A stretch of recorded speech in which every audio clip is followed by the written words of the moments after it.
trapped in a snowbank. It was a cold, lonely night drive home from a buddy's house out in the middle of nowhere, Nebraska.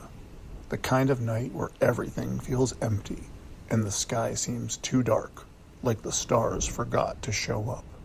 I wasn't exactly drunk, but definitely a little buzzed and probably shouldn't have been driving. I had about 20 miles to go before I got home. Just me, the road, and the occasional flicker of a distant farm light. The highway was quiet, no other cars in sight. Then, out of nowhere, the road seemed to change. I didn't see it coming. It must have been black ice. 1 second, I was cruising along. The next, I lost control. My car slid sideways and slammed into a snowbank, coming to a stop with a thud. My heart raced. I tried to shift into reverse, but the wheels spun uselessly. I was stuck. I reached for my phone and called AAA. They said a tow truck would be out there in about an hour or so. I was more frustrated than anything, but there wasn't much I could do. So I got out of the car, hoping to find something in the trunk to help dig me out. That's when it hit me, like a cold chill creeping up my spine. I felt it. You know that feeling, the one where you know, without a doubt, you're being watched. I turned slowly, eyes scanning the darkness. The only light I had was from the car's headlights, casting long shadows across the snow-covered road. I looked to the edge of the woods on the other side of the road and froze. There, just at the tree line, were two glowing yellow eyes. They weren't just reflecting light, they were shining like they were alive, and they were locked on me. My stomach twisted. My first thought was, mountain lion? Maybe one had wandered out this way, though I didn't really know what the chances of that were. I didn't move, not at first. Then I backed away slowly, like a deer caught in the headlights. My breath came quick, and I could feel my heart pounding. I slid back into the car, locking the door behind me. I kept my eyes on those yellow gleaming orbs.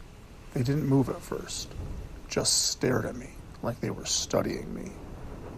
Then they started moving. Closer. Still, I couldn't make out what it was. The creature was just a shadow, a mass of darkness that blended in with the night. But it was big, too big for a mountain lion.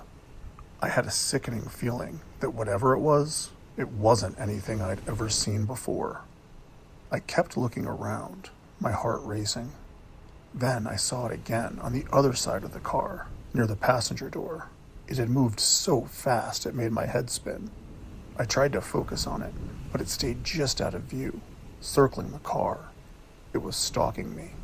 I could feel its eyes on me, even when I couldn't see them. And then, suddenly, bam! The passenger side of the car lurched. The entire vehicle shook as something slammed into it. The tires on that side lifted just off the ground for a moment. I jumped, my breath catching in my throat. Jesus Christ, I muttered. Do mountain lions get that big? Bam!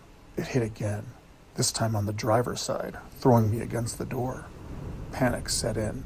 I had no idea what it wanted, but it was trying to flip my car, or maybe smash its way inside. I couldn't think straight. Finally, it moved in front of my car and was illuminated by my headlights. It was massive. Its fur was black and bristling, and it was long, too long, the length of a grizzly, but leaner, muscles clearly defined beneath its fur. Its face was more canine than bear, like a wolf or a German shepherd, but on a scale I couldn't even comprehend. Its mouth hung open, revealing fangs like steak knives, dripping with saliva. The thing let out a low, guttural growl that vibrated through my seat and into my bones. I felt it in my chest, the sound primal and full of rage. I knew deep down my car wasn't going to protect me from that thing for long. The creature lowered its massive head and rammed into my front bumper. The whole car jerked back, the wheels spinning in the snow. My heart stopped. It was going to crush me. It wasn't just trying to scare me. It was trying to kill me. I slammed my foot on the gas, tires still spinning. The creature slammed into my front bumper a second time, jarring me loose. The car rocketed backwards, halfway across the road. I looked up at the beast for just a moment before I slammed the car into drive and floored it. The car tore along the snow-covered asphalt, back tires skidding for several agonizing seconds before gaining traction and barreling past the creature. It let out a roar, an angry, primordial growl that echoed through the night. I didn't look back until I was halfway down the road, just in case. But when I did, I saw it. It was running down the road behind me, giving chase, but it couldn't keep up. Still, I wasn't taking any chances. I kept driving, faster and faster. Smoke started to billow from beneath my hood. I pushed the car as hard as it could go. It wasn't until I pulled into a gas station some 5 miles down the road that I finally took a breath. I was shaking. The car was banged up, front end smashed like I'd hit a tree going 25 miles per hour, and dents all down both sides where the creature had slammed into me. I went inside and tried to explain what happened to the gas station attendant, but he just nodded like it was any other night on this desolate road. I don't know what it was, I told him, my voice shaking. He didn't respond, but he gave me a look that told me he had an idea. He just wasn't going to say. The motel in the storm. It was a grim drive through Pennsylvania, heading home for my grandmother's funeral.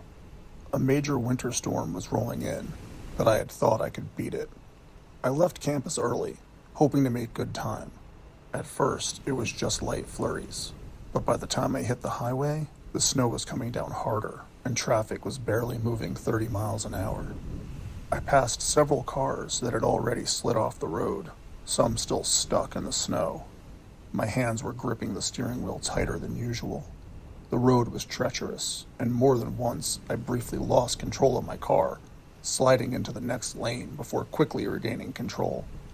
My heart pounded every time, but I kept pushing forward.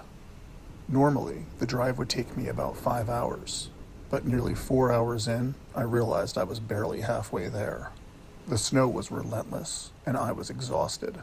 It was clear I wasn't going to make it tonight, so I decided to stop at the next hotel or motel I could find. I was driving through a rural area, so the exits were few and far between. Finally, I saw a blue sign with a logo for a motel. I took the exit, and the side roads were even worse than the highway. The snow had picked up again, swirling in the headlights, making it hard to see. I wasn't sure I'd make it, but up ahead I could see a few lights. Relief flooded through me as I pulled into the parking lot. The motel looked like something straight out of a bad horror movie, a typical roach motel, worn down and weathered. But beggars can't be choosers, right? I hurried inside to the office, where a middle-aged woman sat, half asleep, behind the counter. "Just pulled off the interstate?" she asked, barely looking up. "Yeah, it's bad out there," I replied, trying to keep my voice steady. "Bad out there is good for us," she muttered before grabbing a key from a rack behind her and handing it to me. The room was as expected. It looked like something out of a cheap slasher film, dim, outdated, and with a bed that seemed only marginally clean. Still, I wasn't complaining. I was just too tired to care. I plopped down on the bed, turned on the TV, and watched an old episode of Seinfeld. My eyelids were heavy, and before I knew it, I turned off the TV and was drifting to sleep.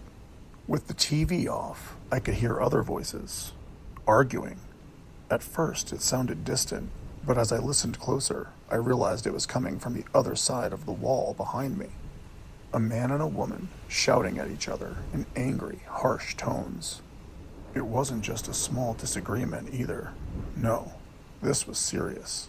They argued for about 10 minutes, and then things seemed to settle down. I tried to put it out of my mind and get to sleep, but then I realized I'd left my phone charger in the car. Groaning, I threw on my shoes and coat and went out into the cold night. Snow was still falling, but it had slowed, making it easier to see. "Hey," came a voice as I stepped outside. A woman, probably in her late 20s or early 30s, stood in front of the door next to mine. She was smoking a cigarette, and her eyes were fixed on the falling snow. "Hi," I said, feeling a little awkward. "Nice night," she said, tilting her head slightly as she looked at me. "Yeah, it's great," I replied, trying to be polite. She nodded out toward the horizon. "I think it's pretty," she said. I couldn't argue with that. The snow falling in the moonlight did look beautiful, peaceful even. "Yeah," I agreed. "Now that I'm not driving in it, I guess it is." She gave me a soft smile. "Have a good night," she said before turning back toward her door.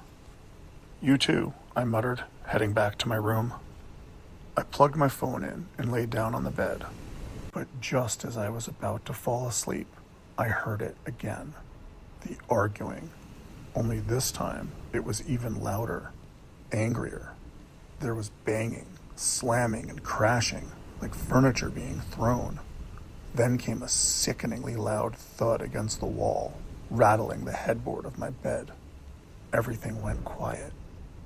A shadow passed my window, and then frantic knocking came at my door. I froze. "Shit," I whispered. I got up and looked through the peephole. It was the woman from next door. She was standing there, looking terrified and desperate. "Please, please let me in," she said, her voice frantic. "I knocked him out, but he'll come after me." My heart raced. I hesitated for a moment, not wanting to get involved, but the look in her eyes made me act. I popped off the chain and opened the door just enough for her to slip inside. "Thank you," she whispered, her eyes wide with fear. "He's crazy. We argue sometimes, but tonight—" "What happened?" I asked, my voice shaking slightly. Apparently, fighting was a part of their routine. Their earlier fight had started because she'd been too nice to a gas station attendant. Round 2 escalated when he heard her making small talk with me. He accused her of sleeping with me, even though we had just met. Suddenly, I heard movement in the other room. He was coming too. First came more shouting and cursing, then slamming around like he was searching the room for her. I pulled her closer, putting my finger to my lips to keep her quiet. We both stood still, pressing our ears to the wall. I turned off the lights and whispered for her to get on the floor and be silent. I saw his shadow pass in front of my window, followed by another knock on my door. "Angie!" he shouted. "Angie, are you in there?" My pulse was racing. Angie had tears running down her cheeks. He pounded on the door, shouting curses, demanding to know where she was. "I know you're in there," he screamed, his voice growing more and more frantic. I grabbed my phone. "What are you doing?" she asked in a whisper. "I'm calling the police." "No, don't," she pleaded. "He'll get in trouble." "Let him," I said, my voice firm. But I didn't call. I just stared out the window, phone in my hand, as he pounded on the door one last time, his fists like hammers. "To hell with both of you," he shouted before walking away. The room fell silent after that. For a long time, nothing moved. But eventually, Angie climbed onto the bed, pulling the covers over her. "He'll be fine now," she muttered. "He'll sleep it off." I couldn't speak. The adrenaline was still pumping through my veins, my mind racing. I sat down on the floor, leaning against the wall, my eyes on the door. Eventually, I must have dozed off. A few hours later, I woke up to the sound of Angie unlocking the door. She smiled at me as the first light of morning flooded in. "Thank you," she said, before disappearing out the door. I relocked it behind her and sank onto the bed, not knowing what to think. I rested for about another hour or so before deciding I should get clear of there before anything else happened. I packed up and headed out, eager to get back on the road. As I started my engine, the door of the room next to mine opened. Angie and her guy stepped out. Then, holding hands, they walked along the sidewalk toward the main office, their faces completely blank. Neither of them even looked at me. The Legend of the Frozen Lake. It was the winter I turned 13 that my parents decided to rent a cabin by a lake in upstate New York. They thought it would be a nice, quiet, long weekend away from the hustle and bustle of our everyday lives. It was me, my parents, and my little brother. The cabin was cozy, but the snow-covered lake outside just looked lonely. I couldn't help but think this would have been a much more fun place to visit in the summer. On the drive up, my dad told us the local legend about the lake's history. So he said, nearly 30 years ago, a young girl had been ice skating on the lake when the ice cracked beneath her, plunging her into the frigid water. Despite frantic rescue efforts, she drowned, and her body was never recovered. Legend had it that her spirit haunted the lake, especially in winter, calling out to anyone nearby for help, luring them out onto the ice to their doom. I'm not one for ghost stories or legends. To me, it was just a spooky story meant to entertain tourists, and I didn't think much of it. The trip was mostly uneventful. The only real excitement was when my brother and I would argue over who got to sit by the fireplace. But on the second day, I decided to go for a walk around the lake. Maybe the quiet and the snow would help me clear my mind. The morning air was crisp and still. The snow-dusted trees lining the lake stood like sentinels, and the ice-covered lake sparkled in the sunlight. For a while, it was peaceful, beautiful even. But then I heard something. "Help!" a voice rang out, sharp and desperate. "Someone help me!" I froze. The voice sounded so real, but there was no way it could be. The legend, it couldn't be true. The voice called again, a faint, distant cry. "Help, please!" Panic twisted in my stomach, but I couldn't ignore it. I had to investigate. It sounded like a child. The voice wasn't coming from the lake, though. It was coming from deeper in the woods, towards the trees. I slowly followed the sound, my heart pounding with each step. Branches scratched at my arms, and the air grew colder the further I went. The voice called again, pleading, desperate. "Please help me." And then I saw her, a small girl, no more than 9 or 10, standing in the snow. She wore pajamas under a winter coat, her face pale and wide-eyed. "Hey," I called out, trying to sound calm. "Are you okay?" The girl shook her head, taking a step back. "Are your parents with you?" I asked, taking a step forward. She shook her head again, her eyes still wide with fear. "It's okay," I said softly, trying to reassure her. "My family's at a house just a few minutes away. We can call your parents from there." I took another step closer, but she backed away again. Her eyes darted to the side, and I noticed a figure behind her. A man, hidden partially behind a tree. His coat was dark, almost blending in with the shadows. I froze, my heart hammering. "Are you sure your parents aren't with you?" I asked, trying to sound normal, though my voice was shaking. I hoped he didn't realize I had seen him. The girl didn't respond, but she kept her eyes locked on me. She took another step back, and I saw the man move slightly, as if he was preparing to step out into the open. My instincts screamed at me to run. I tried to keep my voice steady. "My parents are just over here," I said, gesturing behind me. "They'll help you." I saw more movement out of the corner of my eye and felt certain the man was waiting for me to take just one more step closer. Without thinking, I blurted out, "Let's race to my house. Ready? Go!" I turned and ran. I pushed through the branches, my legs burning as I scrambled through the snow. I didn't dare look back, but I could hear the crunch of footsteps in the snow behind me, heavy, hurried, and close. I ran faster, the cold air biting at my face, my heart thundering in my ears. I reached the path around the lake's edge, our cabin still in the distance, but I could see a figure moving on the porch. My dad. "Dad!" I screamed, my voice raw with fear. I saw him stand up, his face a blur in the distance, his voice carried across the frozen lake. "Ashley?" I screamed again. "Dad, help!" My dad was instantly on the move, hurrying down the stairs and running along the path toward me. The man was closer now, but when he saw my dad, he stopped. I glanced back and saw him starting to retreat. I kept running. The moment my dad reached me, I collapsed into his arms, sobbing uncontrollably. He didn't ask any questions. He didn't need to. We didn't stay much longer after that. My mom called the police, but by the time they arrived and searched the woods, there was no trace of the man or the little girl. Nothing. Just the silent, frozen lake. We drove home later that day. It's been almost a year, but I still have nightmares. I can't help but think about the legend.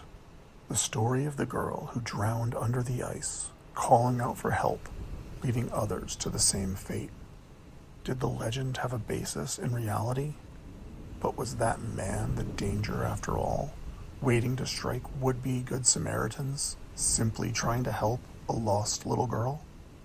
I don't know, but sometimes, in the dead of night, I still hear that voice in my dreams, and I wonder what would have happened if I hadn't run fast enough. Would I have become just another ghost in the legend of that frozen lake? The shadow in the snow. Every winter, after deer season had ended, my dad and I would head up to the cabin for a weekend of boar hunting. It was our tradition, a way to unwind, bond, pay our respects to the land. This year, however, was different. My father passed away a few months ago, and I was facing my first winter without him. My son's only 5, so I didn't want to drag him out there just yet. He wasn't ready for a weekend in the wild, and honestly, I wasn't ready for us to start a new tradition just yet either. I needed to be alone, to honor my father and spend some time in the place that had meant so much to both of us. I arrived late on Thursday after work, the cabin standing alone in the middle of a snow-covered forest. The night was quiet, save for the occasional creak of trees bending under the weight of the snow. I made myself a pot of beef stew and turned in for the night, eager to get an early start the next day. But as I lay in bed, I noticed strange noises outside. It sounded like something large moving through the brush. My first thought was a bear, drawn by the scent of the stew, but it seemed odd for one to be around in the dead of winter. Eventually, whatever it was, wandered off, and I got to sleep. Come morning, I didn't see any tracks near the cabin, no signs of anything at all.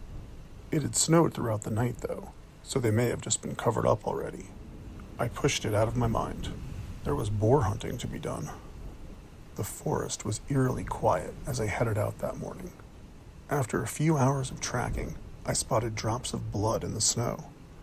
I readied my rifle and followed the trail. It led me to a massive boar, easily 300 pounds, that had been torn to shreds. Its body was savaged, ripped apart in a way that I had never seen. It was eviscerated. One of its legs was completely gone, and another was just scraps of meat connected to the torso by a few tendons. Only the head, with its 4 gleaming tusks, was untouched. I wondered what could have done that to such a big boar. Wolves, maybe? Or a cougar? Instinctively, I looked around. The forest was deathly quiet. I pressed on, not wanting to dwell on it. After a while, I spotted what looked like a feral hog nest and signs of rooting. Finally, I spotted another boar, a smaller one that looked to weigh between 100 and 150 pounds. It would make for much bigger eating than its big brother would have anyway, and I wasn't looking for trophies. I took it down and thought of all the hunts with my dad. I field dressed it, skinned it, and prepared some of the meat for dinner. That evening, I sat on the front porch while the meat cooked inside, enjoying the tranquility of our spot, our traditions. Then, seemingly out of nowhere, I got the unmistakable feeling that I was being watched. The hairs on the back of my neck stood up. I was covered in goosebumps. The forest was dead silent again, often a sign of a predator nearby. I couldn't see anything, but I could feel something out there. I quickly went inside and checked on the meat, though I had lost my appetite by then. The unease was crawling under my skin, and it wouldn't go away. When the sun dipped below the horizon, the strange noises started again. Movement. Something big. I couldn't see it through the darkness, but I could sense it out there, circling the cabin. I moved throughout the cabin, checking the windows, catching no more than a glimpse of something in the darkness, some unidentifiable movement. It was stalking me, preparing for an attack. It was lurking, somewhere in the shadows, just out of sight. For a moment, all I could hear was my own heartbeat thundering in my chest. Finally, it passed in front of the porch light, and I got my first real look at it. It was a massive cat, the size of a tiger, but black as ink. Its eyes glowed like orange embers, burning with a hellish light. Its teeth were like daggers, gleaming in the darkness and stained pink with blood. It paced in front of the cabin, its shadow shifting with each step. My stomach knotted in terror. I grabbed my rifle, but wondered if it would do any good. I watched through the window as it continued to pace, getting closer and closer, its presence suffocating. Finally, it stopped pacing and stared at me through the window. And then it roared. The sound shook the entire cabin, rattling the walls and rattling my bowels. The roar felt like it came from the depths of hell itself. The creature was only about 30 feet away now, sitting in the snow, staring at me through a pane of glass with its burning orange eyes. I could see the muscles in its legs coiling, ready to pounce. The door wouldn't hold it if it wanted in. I was trapped. Panic surged through me, but then a thought hit me. The dead boar. I realized what had killed it. Maybe the creature wasn't hunting for sport. It was hunting for food, and I simply had something it wanted. I grabbed what was left of the boar meat and crept to the window, my eyes locked on the beast. I took a deep breath and slid the window open. My hands were shaking, my heart racing. I threw the meat as far as I could and slammed the window shut, locking it as though that would make any difference. For several long moments, it didn't move. The creature stayed still, its glowing eyes never leaving me. Then, slowly, it stood up. It sniffed the air and padded toward the meat, each step heavy with the weight of something ancient and predatory. It devoured the boar meat in 2 massive bites. It raised its head and let out another roar, so loud and fierce that the earth itself seemed to tremble. It looked back at me one last time, as if savoring the fear in my eyes, and then it turned, slinking back into the woods, disappearing into the darkness. I sat there, unable to move, my mind racing. I didn't sleep that night. I sat in a chair, facing the door, gripping my rifle and fighting the overwhelming urge to close my eyes. The sounds of the forest, the crackling of the fire, the silence of the cabin, everything felt heavy and unnatural. When the first light of dawn finally broke, I wasted no time. I packed up my things, loaded my truck, and got out of there as fast as I could. I couldn't be in that place anymore. As I drove away, I looked back one last time at the cabin, knowing that I'd never return. Those hunting trips had always been about me and my dad, but now I realized I'd never pass this tradition on to my son. The cabin, the forest, they didn't belong to us anymore. Thanks for listening, friends. If you enjoyed these chilling winter horror stories, please like the video and subscribe to the channel. And we'll see you next time with more whispers from the pines.